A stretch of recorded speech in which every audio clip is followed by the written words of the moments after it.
माळशिरस तालुक्यात आजपासून शक्तिपीठ महामार्गासंदर्भात मोजणीची प्रक्रिया सुरू होत आहे। या संदर्भात आज के पाटील यांना रा पोलिसांनी अटक केली। याबाबतच निमगावकरांनी आज बंद ठेवून निषेध व्यक्त केला। निमगावकरांना भेट देण्यासाठी खासदार धैर्यशील मोहिते पाटील गावात आले आहेत। काय चर्चा झाली, काय लोकांची म्हणणं आहे जाणून घेऊया। काय साहेब, काय चर्चा झाली? आज निमगावमध्ये या ठिकाणी मी भेट द्यायला आलो होतो।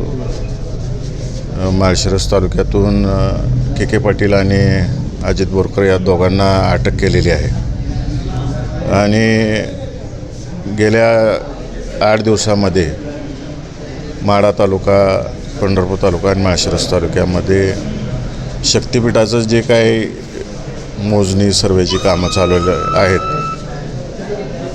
यामध्ये शेतकऱ्यांचा तीव्र विरोध आहे।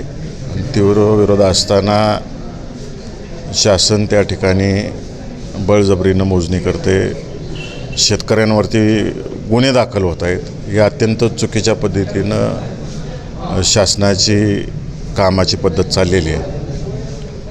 या शक्तिपीठ मार्गामध्ये सोलापूर जिल्ह्यातील जेवढी गावं येतात, माढा लोकसभा मतदारसंघातली प्रत्येक गावात मी भेट दिलेली आहे आणि प्रचंड संतोष या भागातील लोकांचा आहे। एकतर हा सगळा भाग 99% बागायत भाग आहे आणि अत्यंत कष्टाने लोकांनी आपले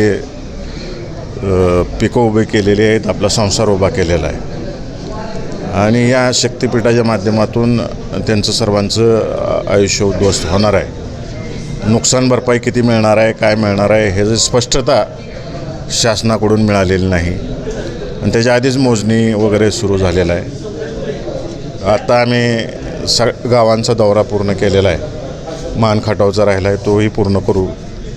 पूर्ण झाल्यानंतर तिकडचा जिल्हा वेगळा आहे, हा जिल्हा वेगळा आहे। या जिल्ह्यातल्या ज्या शेतकऱ्यांच्या समस्या आहेत, लोकप्रतिनिधी या नात्याने आम्ही कलेक्टर साहेबांची वेळ घेऊ। आजच मी पत्र लिहिणार आहे कलेक्टरना की बाधित गावातल्या शेतकऱ्यांसाठी आणि आम्ही असं वेळ द्यावी आणि आमचं सगळ्यांचं जे म्हणणं आहे ते आम्ही कलेक्टर महोदयांना त्या ठिकाणी मांडू आणि जे काही लोकशाही मार्गाने जाता येते ते सुरुवातीला जाऊ। याच्यावर न थांबता जर बळजबरीनं होणार असेल तर रस्त्यावर उतरण्याची सुद्धा आम्ही तयारी ठेवलेली आहे। मी माझ्या शेतकऱ्यांबरोबर आहे। शेतकरी ज्या दिशेने जायला सांगतील त्या दिशेने जाणार। उद्या म्हणले शेतकरी कोरडी विहीर आहे त्यात उडी मारा तरी मी मारणार। मी 100% शेतकऱ्यांच्या मागे उभं राहणार आहे।